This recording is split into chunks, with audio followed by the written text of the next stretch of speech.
what approach do you take with your team at this point in the summer? Well, we're not treating it any different in that our nose is to the grindstone. I mean, you just got to keep your head down and plow, because if you get to talking about too much big picture stuff in July, you can probably lose some days. But to be honest with you, Jesse, we're certainly further along than we were last year at this point, simply because of the guys we're returning. When you return guys who have played on Friday nights, it makes a world of difference. So if you think about where we were last year, we were replacing 17 starters, new quarterback, had a quarterback competition.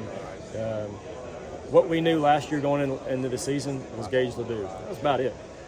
And so this year, there's a lot of guys that have played in big moments, played in big games. We've been through the throes of victory and defeat. We know what that feels like, for better or worse. And so, we returned 2 quarterbacks that have started games for us. We returned Price Davis, running back, who played pretty much the whole year in Gage Ledoux's absence and had a great year. He's worlds better now than he was then. Just committed to Davidson Division I. We returned 3 guys on the offensive line that played all year last year. We added Brody Smith to that. We returned 3 receivers who have played a lot of football. We got a Nolan White who started at safety last year, but now will play both sides. Coach's son, phenomenal leader. Casey Cobble, who played quarterback for us last year and broke his collarbone twice in 1 year, is now playing corner and receiver.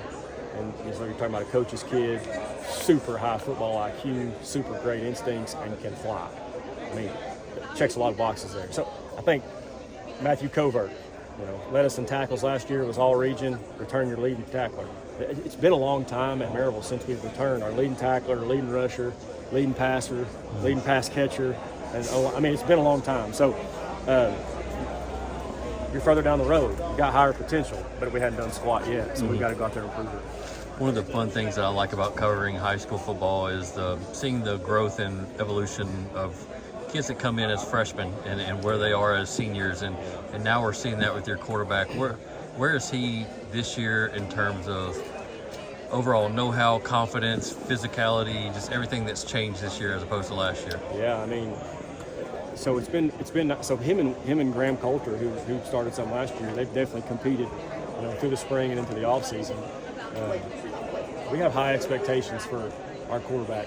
Have to, and so at Maryville we rely on the quarterback a lot to make plays. So I feel like both those guys have had great off seasons, but you're asking about Will specifically. He just has such high football instincts, football IQ.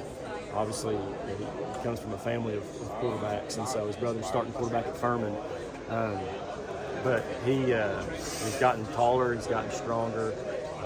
Already a really good athlete, and so plays multiple sports. I think that helps for sure, just as a development of an athlete. And so I think the biggest thing that Will brings to the table, maybe different than other kids, is his confidence. He just believes he's going to go out there and win and get the job done. And he might, because of that, he might take a little more risk than the guys we've normally had at that position, but he'll also make a lot more plays because of it. And as he grows, he'll learn when is that too much of a risk. The reality is he's still, he's going to be a sophomore. Yeah. It feels like he's been here for a little bit now, but he's really just 15-year-old sophomore. You've kind of fed me a quote back in spring. We're going to do a spring report on you guys about Price and just him not having an ounce of fat on him. And that just speaks to work ethic, right? Just what kind of just time and effort and passion does he put into his craft? What's so impressive about Price is every facet of his life, he's dedicated to having a great football season. And that's you just don't see that in high school.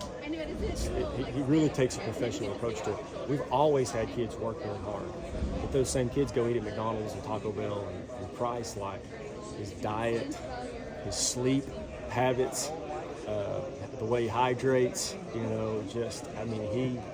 he does not miss a day where he's trying to make his body healthier, more flexible, stronger, get in better.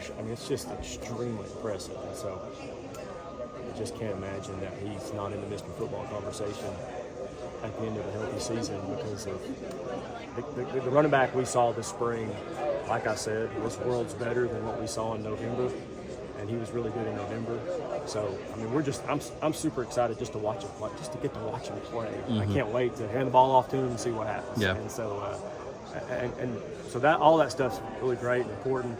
But the reality is, he's a phenomenal young man. Super high character, can speak to you. You know, says all the right things, and just has all the social skills in the world. I mean, forget football. Price Davis is going to be an extremely successful something down the road, and you know, he's somebody that we're super proud of already. Or have you seen the landscape of high school football change, not just in 6A football, but just on the whole, whether it's just transfers or just different trends that you see?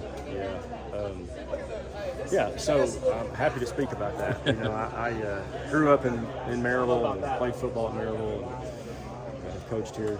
This will be my 8th year as head coach. That's crazy. 16th overall. Well, first of all, high school football in East Tennessee has gotten so much better in a hurry. The last 5 years, really since the pandemic, it's just blown up.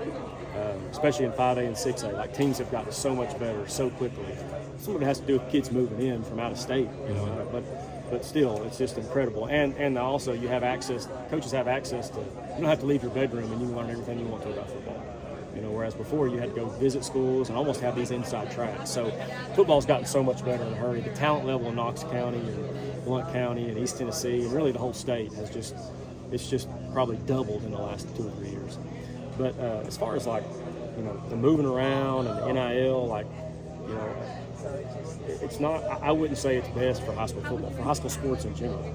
You know, as far as the NIL piece goes, like I'm all for capitalism, love it. And if a young man or young woman can strike up a partnership with their local car dealership or insurance agent or whatever the case may be, and they want to do an advertisement for that business, that's awesome.